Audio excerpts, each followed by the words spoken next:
back to Norman Family Channel. I'm at work today, guys. So, nagbihis ako ng long, na damit, na mahaba na damit kasi mag-harvest tayo ng gulay sa likod bahay namin. Dahil malalaki na sila. And, honestly, guys, 100 degrees dito. Alas 10 pa lang ng umaga. Ayan, ayusin ko lang yung buhok ni Maggie, susuklayin ko lang, tapos lalabas kami. Wala yung ama namin dahil pumunta sa post office, yan.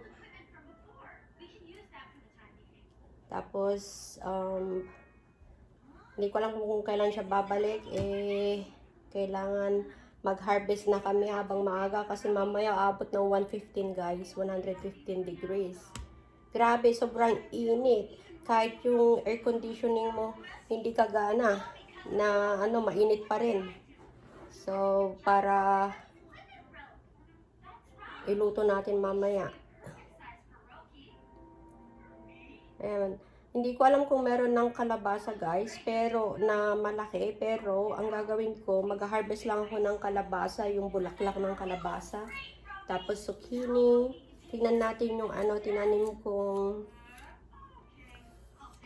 kangkong para magsigang tayo dahil may baboy kami sa freezer. Oh guys, alas 10 pa lang ng umaga pero sobra, umabot na ng 100 degrees, 102. Ano, sobra. Kahapon naghanap kami ng air conditioning sa lahat ng store pero na sold out lahat dahil sa sobrang init. Diyos ko. Meron kaming air conditioning guys pero sa salas lang. Kailangan namin ng isa dahil sa room namin, dahil si Maggie ayaw niyang matulog sa room niya. Mainit daw kahit na yung electric fan hindi gumagana guys. Ano pa rin, mainit pa rin, sobra, halos magbabad na kami ni Maggie sa tubig. Yan. Matagal na ako rito sa Amerika guys, ngayon lang ako naka-encounter ng ganito kainit dito. Ngayon naabot ng 117 ang ngayon, hanggang tanghali, yun yung nasa weather, sabi ng weather.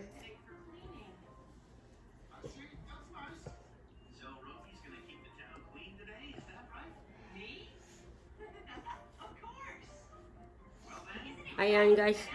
Okay. Yeah, mommy gonna get hers too. Magsusombrero lang kami dahil mainit. Sobrang init na sa labas guys.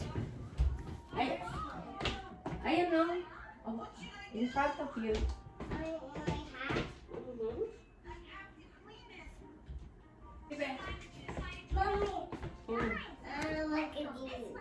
Ayan guys.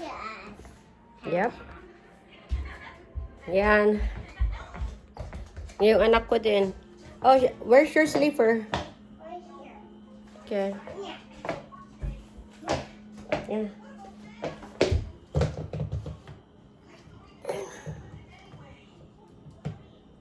Hurry up. The other one.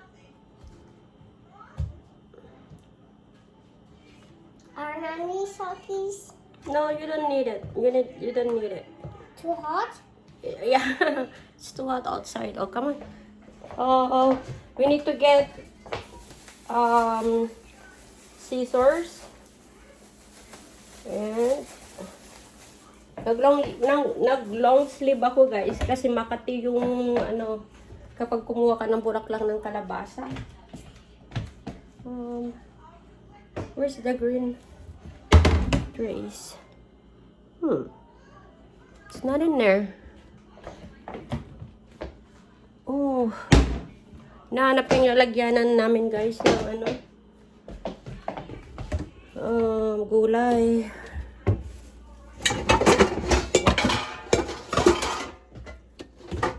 Oh, here. Ito guys. Mine? Yeah. And right half. Oh, come on. Yan guys. Ano namin sa labas. Uh-oh. We're gonna fix that later. Come on.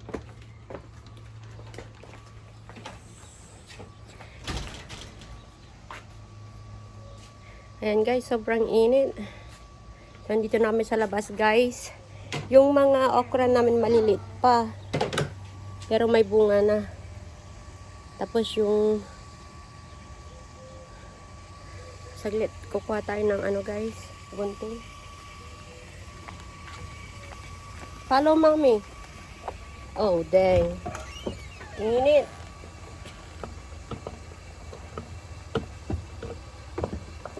Oh, come on. Close. Sana.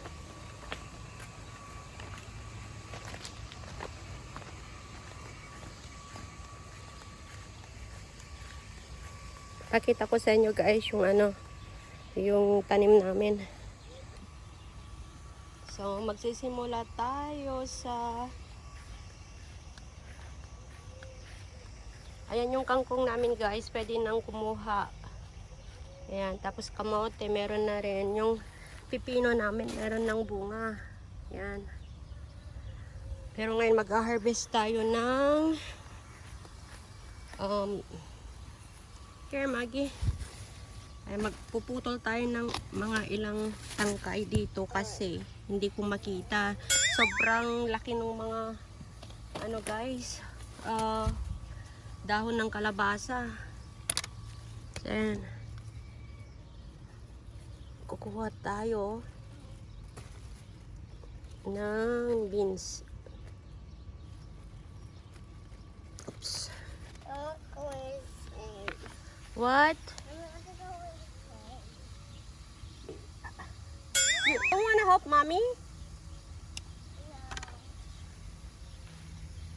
Ayaw ng anak ko guys, sobrang init kasi. Ano pa lang, alas 10 pa lang pero 100 degrees na talaga.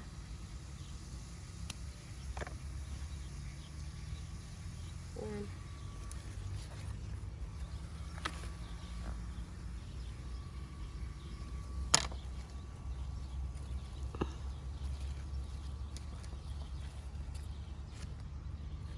Oh. Kasi pag pinaabot ko pang mag-harvest mamayang gabi guys, 115 degrees. Sobrang init. Diyos ko. Kaya habang maaga pa mag-harvest na ako. Kasi kailangan kong magluto ng babaunin ko sa trabaho para makasave. Puputol tayo ng ano. Oops, namutol ako. Mga dahon guys.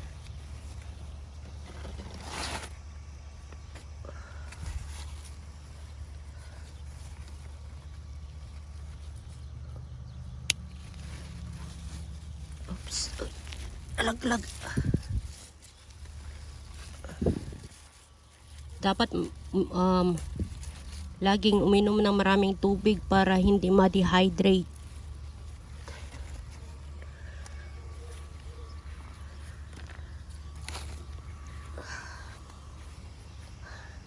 So, ito naman guys yung ano. Saan yung anak ko? Yung kawawa naman yung anak ko guys. You okay? You okay?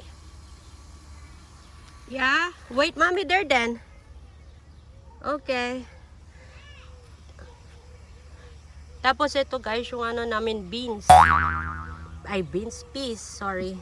Yung mga iba, ano na rin, tawag doon, masyadong, ano na, yung, tumanda na. Pero ang gagawin ko guys, tatanggalin ko lang yung ano, niya, buto, tapos iluluto.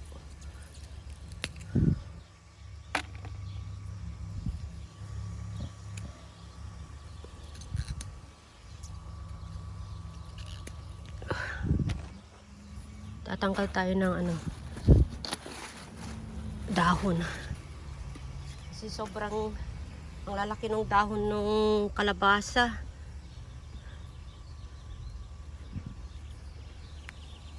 Ayan.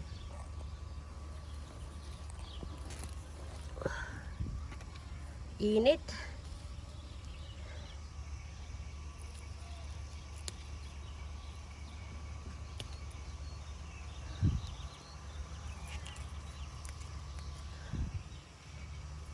Grabe yung tagaktak ng pawis ko, guys.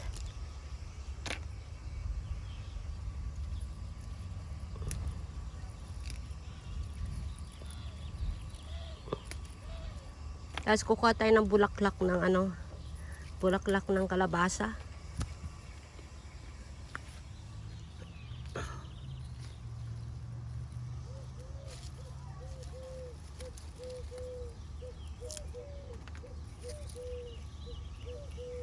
So ayan guys, kung may tinanim, may aanihin talaga.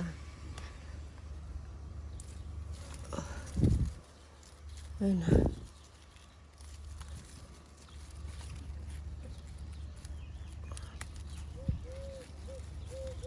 Oh, sobrang init.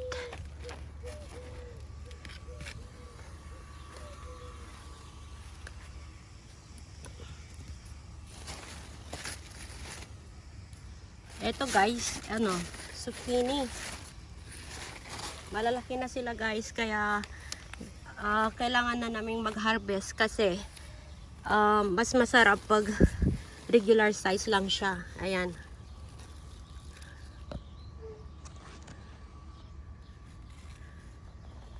Ayan guys, paborito ni Hubby.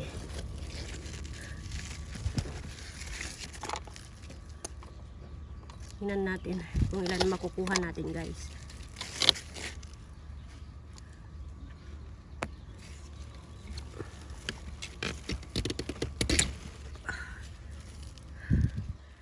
So ayan guys, kakuha na tayo ng isa.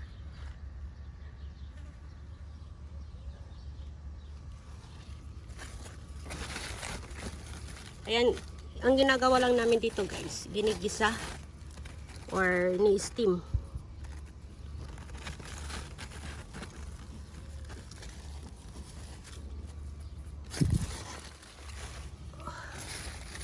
Magpuputol muna tayo ng dahon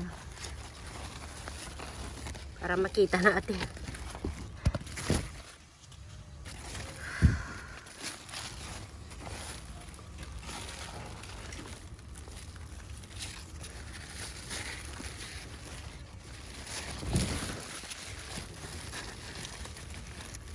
Malilit pa kasi nung isang araw kumuha si James eh.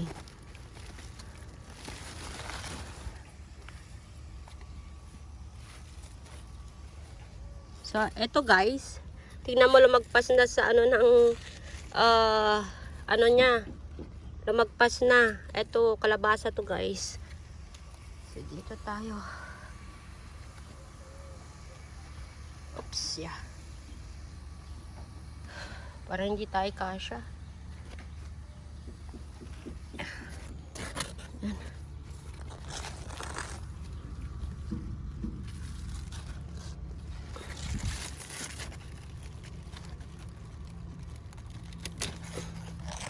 Yan, pwede na to guys.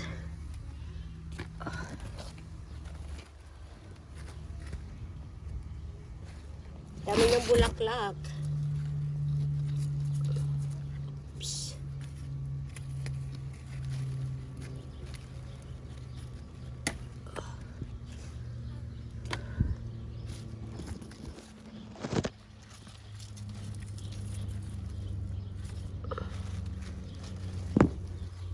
Yan, masarap kumain guys pag fresh ang gulay. Oops, yeah. Oops, yeah.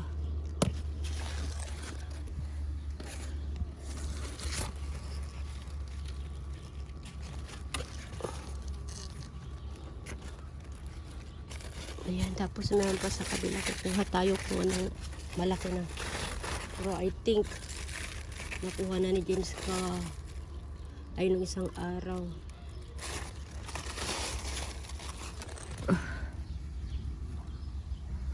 Hello?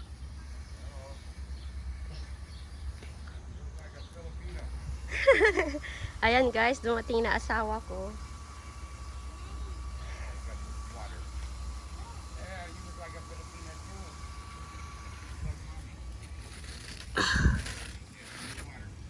So, eto na yung mga kalabasa natin guys, malaki na. Pero kukuha tayo ng mga bulaklak.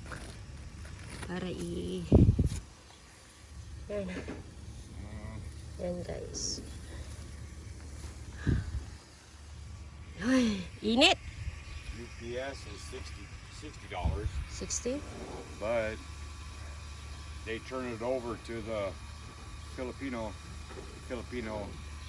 post office, and Filipino post office delivers. And the guy said they're very corrupt.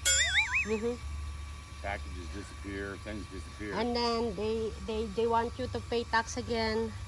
Then Certero will have to pay the Yep. tax. So I went to FedEx. FedEx is $260. Everything's paid. But the guy didn't know if they turn it over to the post office or not. I will talk to them. Probably I will just put in the box. You know, that's what I did before. Yeah, 'cause they all get transferred to the postal service over there, and they said packages disappear. Guarantee it'll get to the Philippines, but they won't guarantee it'll get delivered. Takes like 1 to 2 months to get the package there. So much better that the package is secure rather than gone. Oh yeah, and that's all this phone's worth. You know? If I go on FedEx, it's all it's worth. Then it still has a chance of disappearing. Yep. Our choice is we need to send the package this month, July, and we're gonna put it in there. When's your appointment? July 12. 12. Oh, that's only another week and a half.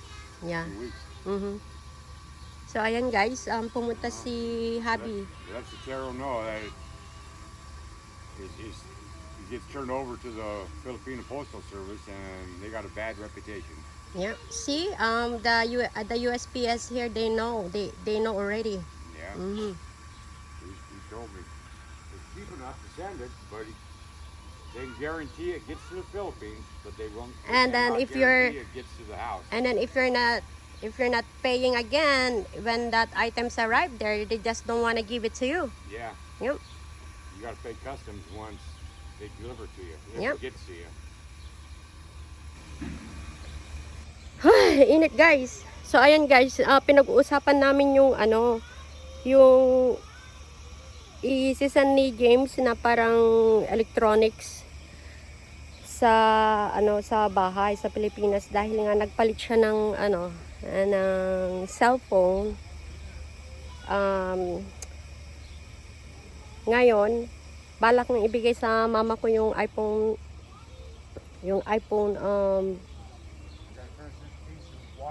8 niya sa mama ko dahil nga minsan hindi ko nakakausap ng mabuti yung nanay ko dahil nga sa phone niya.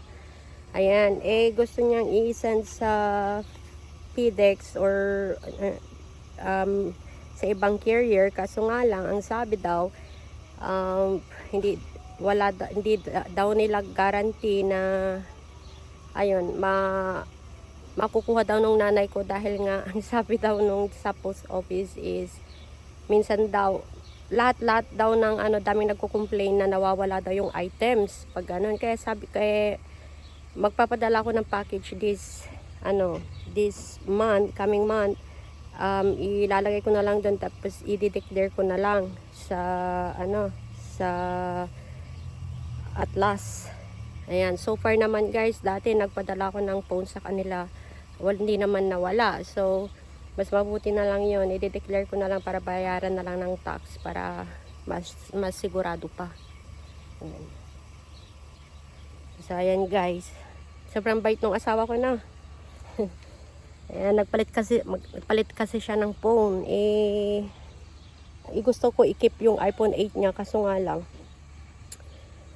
meron naman akong phone, kaya nag-decide na lang siya bigyan niya sa mama ko. Ayan, parang 1 year lang niya nagamit yung phone. Ayan, sa trabaho niya dati. Kasi company phone yun Pero binigay na sa kanya bago siya nag-retired. So, bigyan niya na lang daw yung iPhone 8 niya sa mama ko. So, ayun guys, tutuloy natin ang pag-harvest. Sobrang init na dito. Tumatagaktak talaga ang pawis ko guys. Ano na, 10:30 na. Pero sobrang init na. Umabot na ng hundreds degrees. Ayan. So far guys, ito pa lang ang na-harvest natin. Pakita ko. So, ayan pa lang guys ang na-harvest natin.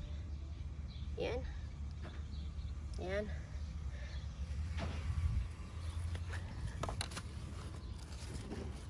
Yung iba guys, maliit pa pero pwede na siyang kainin. Ayan. Kukunin apps. Naputol. Kukunin na lang natin para yung iba lumaki-laki naman konti.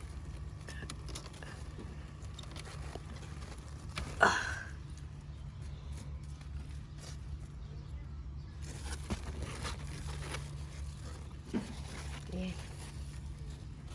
Init.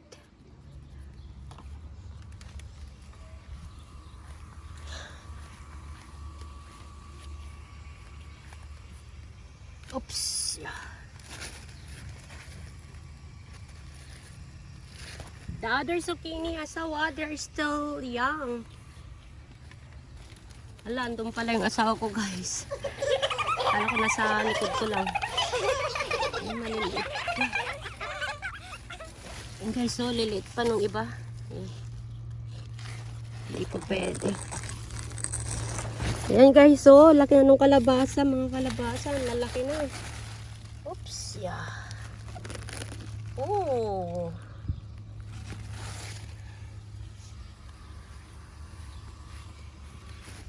Ang dami ng kalabasa guys.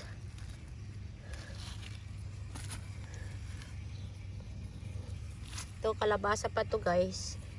Ito. Pero kukuha tayo ng ano, ng bulaklak.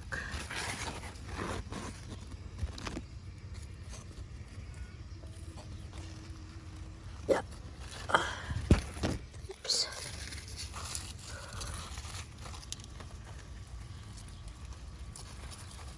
Init.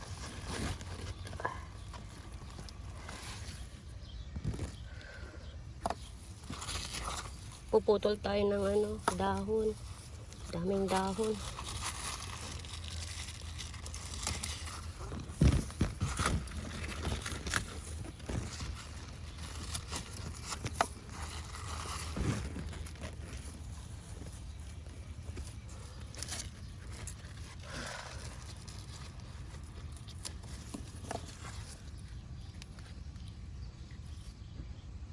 Daming ano,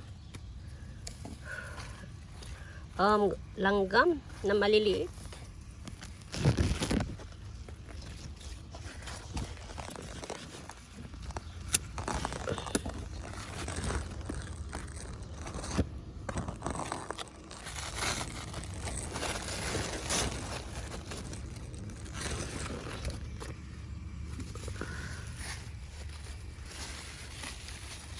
Ayan.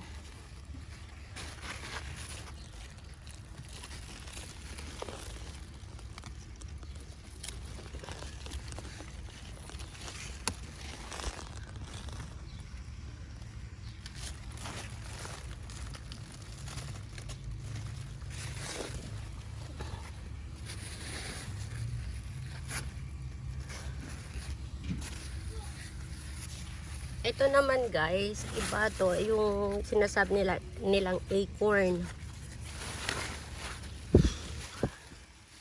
Acorn yung ano, ibang klase din ng kalabasa.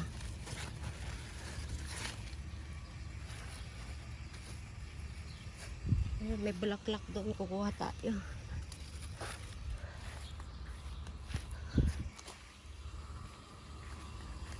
Ayan guys, sobrang daming dahon. Okay.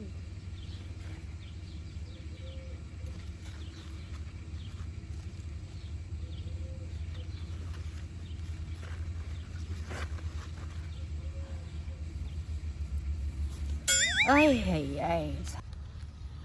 So, ayan guys. lalaki na nung ano, ng aming kalabasa. Ayan.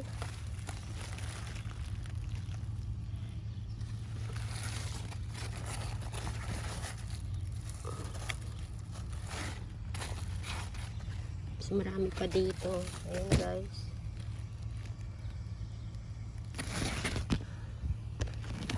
Sobrang init. So ayan guys, nabuhay yung ano, kamote natin. Kamote. Ayan, kangkong. Ayan, pwede nang pwede nang kumuha. Ayan yung ano, sitaw namin. So, ayan guys, tapos na tayong mag-harvest. Ito na yung nakuha natin.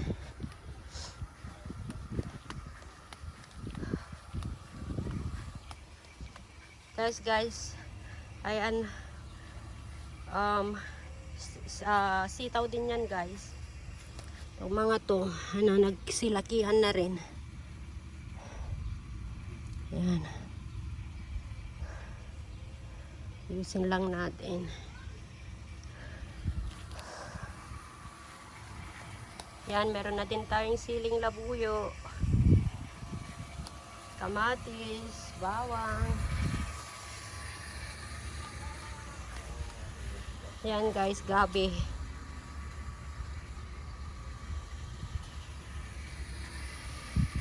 Yan guys, may bunga na din sila, pero maliliit pa. Yan. Ito, talong to guys, talong.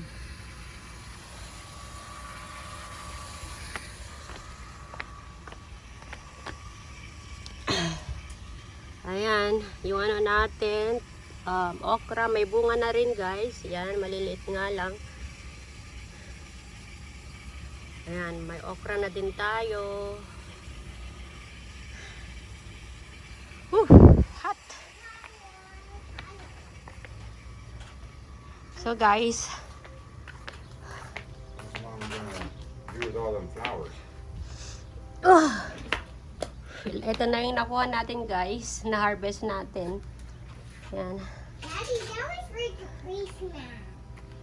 Let's go down the policeman. Tapos zucchini. Let's Ayan. go down. Let's go with... Maraming black ants. Ano natin, baka pumasok yung mga lagam sa bahay. So ayan guys, pag may tinanim, may anihin talaga. Comes the policeman. He's a rescue. He's gonna rescue. So ayan guys, Look at Rogie. tapos na tayong mag-harvest. Sobrang init, 100 degrees talaga. Yan, magbibihis na tayo. Kasi nag-sweater lang ako para hindi masyadong mano yung balat ko dahil Makate. Ayan. So ayun na guys, meron tayong na-harvest na bulaklak ng kalabasa, zucchini, ano pa, beans, tapos peas. Yan, malaking tulong na rin guys dahil iluluto ko today sa panggabihan. Tapos magbabahon ako sa trabaho dahil more on veggie ako. Ayan, para mag-lose weight ako konti dahil wala nang kumakasyang slack sa akin sa trabaho. Ayan. Daddy'd already played with it. Na-stuck ako masyado sa bahay ng You gotta think. almost 6 months. Pero ngayon, guys, nakabalik na ako sa trabaho. Ayan. I know, but Daddy don't want to play with it right now. Daddy's gotta go move water. So, Don't play with it though. ayun na nga guys. Don't play with it. Hanggang dyan na lang muna. Thank you for watching our videos. And please don't forget to click like and subscribe to our channel. And then bye.